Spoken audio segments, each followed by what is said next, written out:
秋になるとしたくなることありますか？人生寿命は決まってると思いますか？ズバリお金と幸せはイコールだと思います。ありえなくないじゃんって思わない？それ私結構映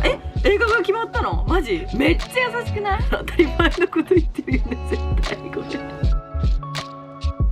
こんにちは、上野ありさです。今日も月に一度の Q&A やっていきたいと思います。いつも質問皆さんあららありがとうございます。ということで質問ピックしていきます。まず、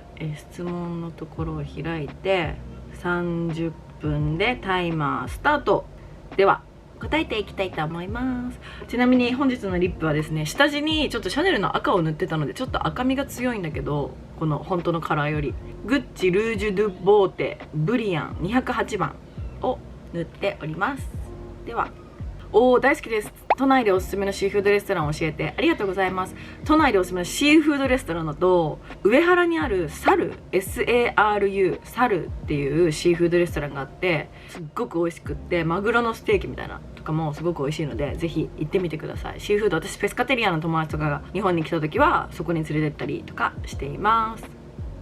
質問ではなく相談なのですが、今20歳で好きになった男性は32歳です。32歳の方が20歳の何も社会経験のない女の子を好きになるわけがないですよね。そんなことないと思うけどな。32歳が20歳全然あると思う。なんか逆の方がもしかしたら難しいのかな。どうなんだろうね。男の子が20歳で女性が32とか、それもありえるな。なんか自分が年齢を重ねて思うのは、私が20歳の時もやっぱすごい年上と付き合ってる子ももちろんいたし、私も年上と付き合ったことがあったし、一般論としてはあるけど、この男性がどういう感じかわからない、なんとも言えないですけど、そもそも社会経験がないからってないですよねってことはないと思う。相手次第だと思うんで、ぜひアタックしてみたらね。10代とかだったらちょっとさ法に触れたりとかしちゃうけど、20歳だったらね問題ないと思うので、ぜひいい恋愛ができるように応援してます。人生寿命は決まってると思いますか？深いね。わかるな。私は思ってる。寿命は決まってて、てかなんかすごい私ね、なんかポジティブでなんとかでって感じなんだけど、変なとこ冷めてるっていうか、全体的に実は冷めてて、人生はなんか決まったレールの上をなんかトロッコに乗ってるみたいな。上りもあれば下りもあってみたいな、敷かれたレールの上で泳がされているってなんか思ってて、だけどそのゴールは必ず超絶幸せみたいな。だから決まった運命を私は知らずにこうやってその運命に乗っかってるけど、行き先は幸せ、そこに上がり下がりがあるのも当たり前みたいな考え方で、だから運命に逆らってとかもあんまりもがかないし、そういう考え方なんだよね、昔からっていうのもあって、なんか寿命は決まってる気がする。よくさ、なんか陰謀論とかであるのがさ、ブラックミラーみたいな感じで、なんか自分はこの現実世界って思ってるけど、実はなんか違うところで眠ってて、思考だけでこの今の私の人生の経験をしてるみたいな。ありえなくないじゃんって思わない？なんか仮想現実っていうのなんかに生きてるみたいな。私ブラックミラー大好きなのね。ありえなくないかもみたいな。だって分かんないじゃんそんなこととかも思ったり、そんなことでそれを信じてるわけじゃないけど、ありえなくなくないみたいな風にちょっと思ったりとかしてて、寿命も決まってるなって思ってるけど、自分で決めるパターンもあるけど、なんかわかんない。それも考え方じゃない結局ね。私は決まってる考え方かもしれないです。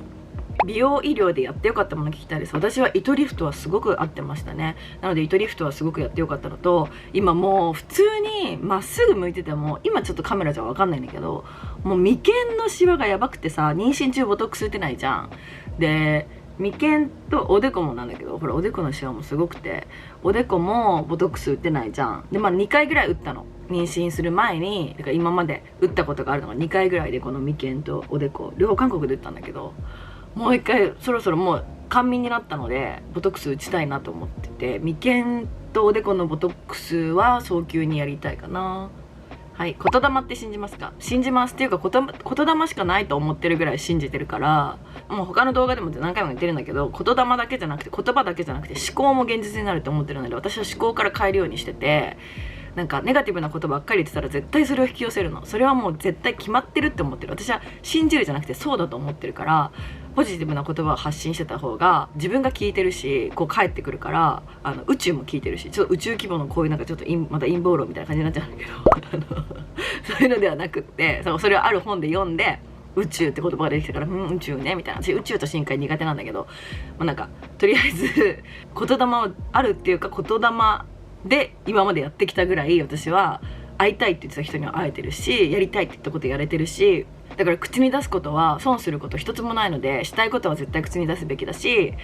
辛い時こそネガティブな言葉じゃなくて明るい言葉とか、無理してでもポジティブに変換した言葉を言って、その言ったことを自分の耳に聞かせてあげることがすごく大事だと思うので、ぜひこれは皆さん実践していただきたいと思います。私は身をもって体験してるので、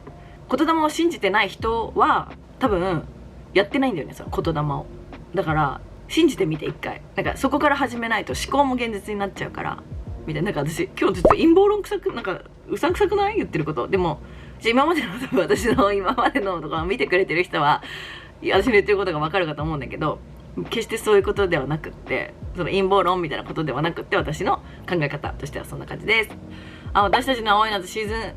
2見ましたか？映画が決まったの？マジ知らなかった。シーズン3ね、私あと1話最終話だけ残してあんの。絶対でもコンラッドとくっつくんじゃないのと思ってるんだけど、でも結局私はチームジェレだったのがもう完全にチームコンラッドに、もうあるあるだよね、みんなと同じ感じで、世の中と同じ感じでコンラッドってなってるけど、でも終わり方まだ見てないからあれだけどさ、もうこのジェレなのコンラッドなのこの感じしつこくないみたいなのがあるんだけど、映画が絶対見ます。日本で公開されるのかな、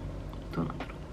YouTube のカメラ何使ってますか？私はカメラいろいろ使ってるんですけど、今これ撮ってるのはメインのカメラのキヤノンの G7X です。あと、DJI の Osmo もめちゃくちゃ使ってます。で、この間ロンシャンのプレストリップに行ったんだけど、プレストリップとか行くと私絶対誰が何使ってるかとか、他の海外のインフルエンサーがどういう風に撮影をしたりとか、どういうカメラを使って撮影したり、どういうシチュエーションで撮影するかめっちゃに見るのね。盗み見てるんだけど、ほぼやっぱ横動画撮ってる人、多分だから YouTube だと思うんだけど、撮ってる人はほぼみんな Osmo だった。だから前はこの G7X だったの、みんな G7X 持ってる子も結構いたけど、どちらかというと写真用っていう感じで、そうやって変わってんだなと思ったけど、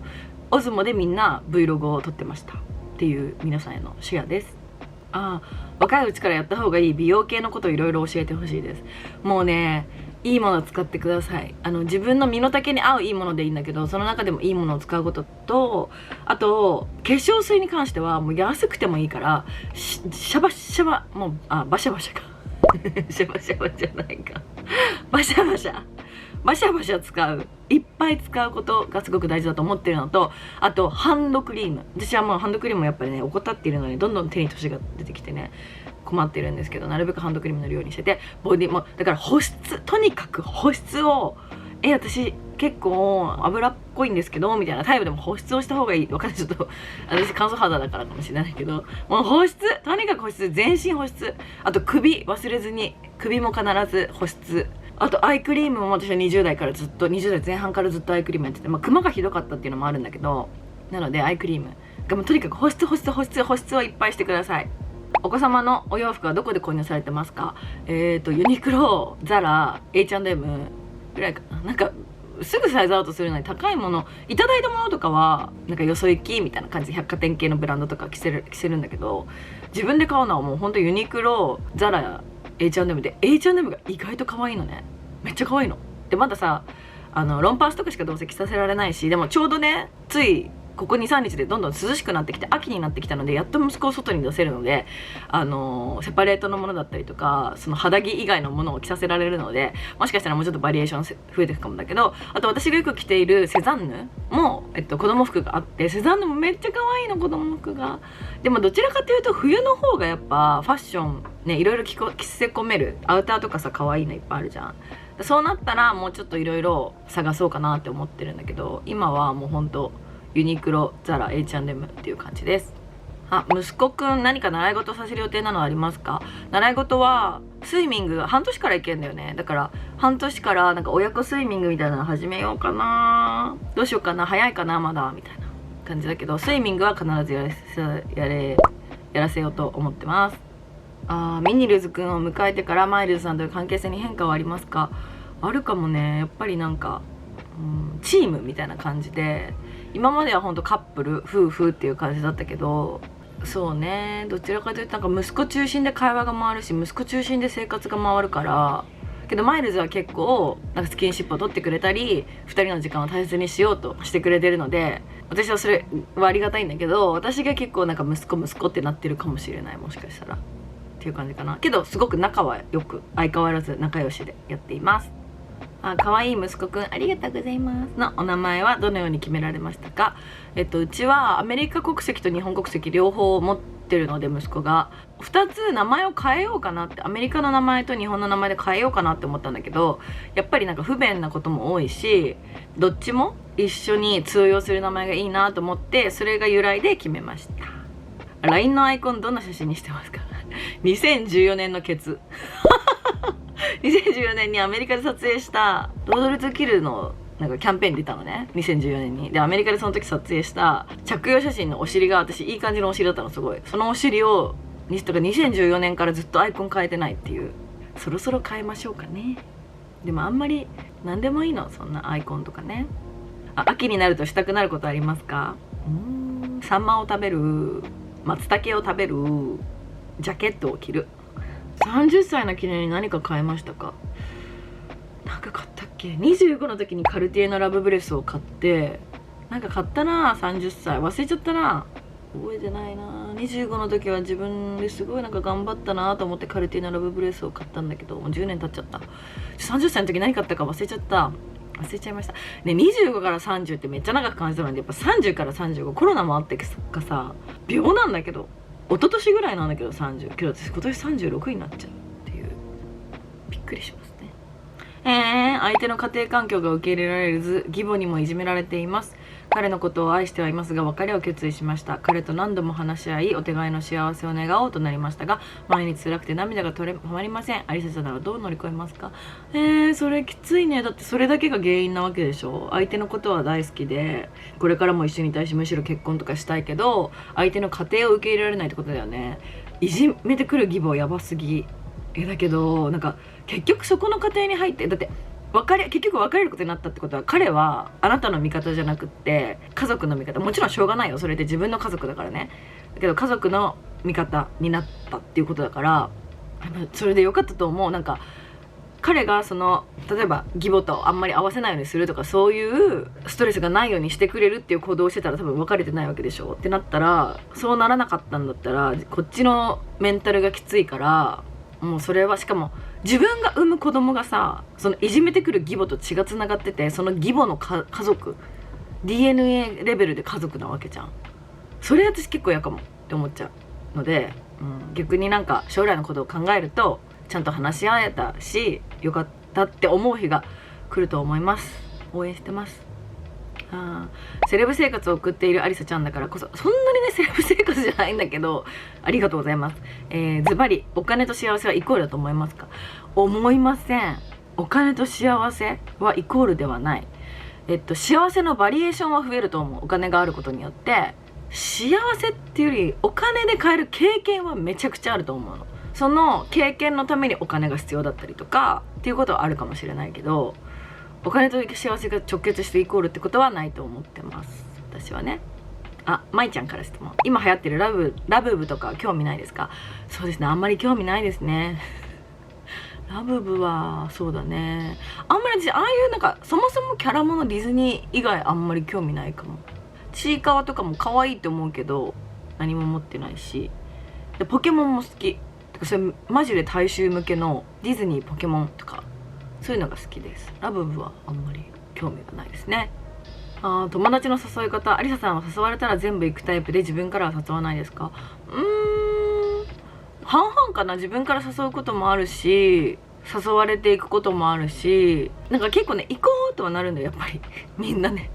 ただそこから先に進めるタイプの性格かどうか。なんかこっちもやっぱみんな忙しいからさ、私の出会う人たちなんか負担に思われたくないし、もしワンチャン行きたくなかったら申し訳ないなって思うから、あんまりガツガツ行けないっていうか、こっちからも。でも誘ってもらったら行きましょうってなって一緒に行くっていう感じかな。素朴な疑問ですが、なぜ仲良しの方でもみちちゃんやケミオくんなどちゃんくん付けなのですか？確かにね。けど最初からマブダチみたいなわけじゃないじゃん。あと年下に結構私ちゃんくんつけるかもしれない。なんか年下の子たちだからこそなんか偉そうに思われちゃうのも嫌だから、つけてない人確かにいないね。ジュリアちゃん、マリリンさん、葵ちゃん、みちちゃん、よしくん、ケミオくん、レオナちゃん、テルマちゃん、年上。なんでだろうね。タメのその昔からの友達以外ちゃんくん呼びかも。ウケるね、今知ったあ、ミールズくんと一緒に行く初海外どこがいいですか。これ前回の質問でももしかしたら答えたかもしれないけど、アメリカかシンガポール、親戚が両方いるので、息子の、マイルズのだし息子のなので、どっちかには年内に行きたいなと思ってます。テクスチャー重めのコンシーラーって海外のもの含めいいよ、入っていいものありますか。テクスチャー重めだと、ハウスラブス、これハウスラブレディー・ガガのブランドの、これ結構重ため。メイクアップフォーエバーのこの HD スキンフルカバーコンシーラー、これも結構重ためです。留学中ですが言語が習得できずあたふたしています。留学なしで英語が話せるようになった秘訣を教えて。私もね最近本当にアウトプットしてないのでね、全然英語が出てこないことあるんですよ。普通のなんか軽い会話とか別にパッっていう会話ならあれだけど、がっつりじゃあ2時間ご飯しましょうとかなったら結構疲れちゃうかもっていう感じ。でももう本当に場数を踏むっていうか、とにかく英語に触れる、英語を聞く、喋る、見るに限ると思います。あと私の場合は喋るシチュエーションとか場所をもうちょっと増やしてアウトプットしないと、もうどんどん忘れてっちゃうし、口が回らなくなってっちゃうので、そこかなって思ってるんだけど、とにかく友達を作って間違ってる英語で構わないので、たくさんお話ししたりコミュニケーションを取るってことがすごく、浅はかなことしか言えなくて申し訳ないんだけど大事だと思います。4ヶ月入って息子が睡眠怠抗で寝不足です。アリスちゃんちどうですか。うちもなんかさ、夜中起きてさ、もうずーみたいな、なんかってしてマジで寝ないのね。かわいそう。一生懸命なんか寝かせつけようと頑張ってるけど、そういう時期で成長してるんだなっていう風に受け止めてあれだけど、普通にかわいそうだよね。なんか寝たいのに寝れなそうな感じだからっていう感じですかね。48歳ですが、アリサさんの全てが好きで真似したいと頑張ってます。ありがとうございます。断捨離方法知りたいです。断捨離方法ですね。ですね、私もうチャット GPT に聞きました。あと最近気づいたのが、この間ね、外に出ててお酒を飲んでちょっとほろ酔いだったの。で、家に帰ってフリマの準備をしたの。ちょっと酔ってるとガンガン断捨離できるの。だからちょっとおすすめ。なんか酔っ払ってるので、もういっかみたいな感じで、ありがとうっていう気持ちで手放していくのを、シラフだとやっぱり着るかもとかなるから、ちょっとおすすめでした。あとチャット GPT に聞いた断捨離方法がですね、これいいなと思ってた。これ今からお金を払って買うって自分に質問するっていうの、それ確かにと思って、これ今お金払って買うって質問すごく大事だなと思ったのと、あと私の場合は、アラームタイマーをかけて30分とか決めて断捨離してみたいな風にしています。それも結構おすすめだし、家片付ける時とかも時間決めてやったりとかしてるんだけど、それもすごくおすすめです。夫のトイレが長すぎて困ってます。何かいい解決法ありませんか。ドア叩くのとかは気が引けて、中でずっとスマホいじってます。めっちゃ優しくない？マイルズも超トイレ長い。でもスマホいじってるだけなんだよね。めっちゃ煽るよねえみたいな。でもうち今2個トイレ、前の家は1個しかなかったから普通にドンドンみたいな感じなんだけど、今とかは2個あるからあれだけど、なんか必要な時とかにトイレずっと閉じこもってるから、はぁと思って普通に呼びに行ったりとかすると出てくるから、いやじゃあ何してたんみたいな感じだけど、普通にトントンみたいな、まだとか、ちょっと気が引けるってことは気を使えてる関係ってことだから、ちょっと可愛く言ってみるとかいいんじゃないですかね。お子さんもいてお仕事もあって、なかなか自分は二の次だと思いますが、体調管理で心がけていることは、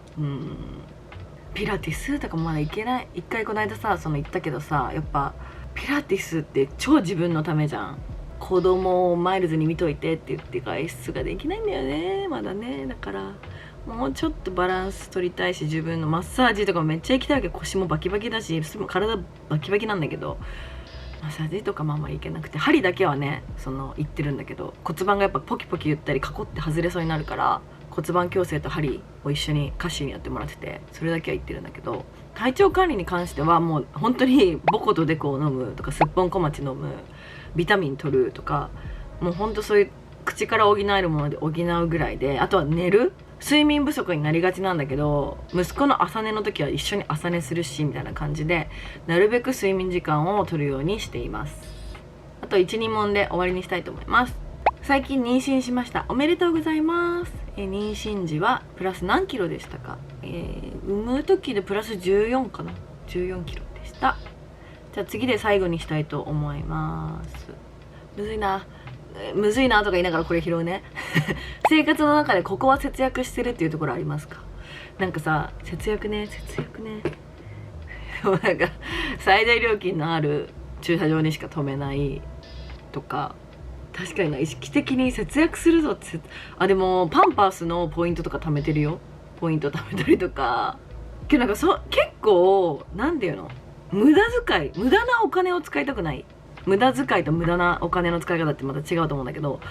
払わなくていいものは払いたくないから、例えば A と B があって、じゃあハンバーグ、チーズハンバーグが食べたかったらチーズハンバーグを食べるけど、じゃあ100円安いからってハンバーグにしようとは正直ならないけど、ハンバーグとハンバーグ、同じハンバーグで1000円の店と1500円の店があったら1000円の店まで行くし、みたいな当たり前のこと言ってるよね、絶対これわかんない。節約って例えば何？けど私だから全然節約するんだけ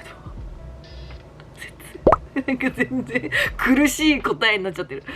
説明ができないね。なんかパって質問してほしい。なんか一個一個、じゃあこれはって言われたら、これはこうこれはこうって言えるけど、今じゃあ何に節約してますかって聞かれたら確かにポンって出てこないね。それはそうですね。はい、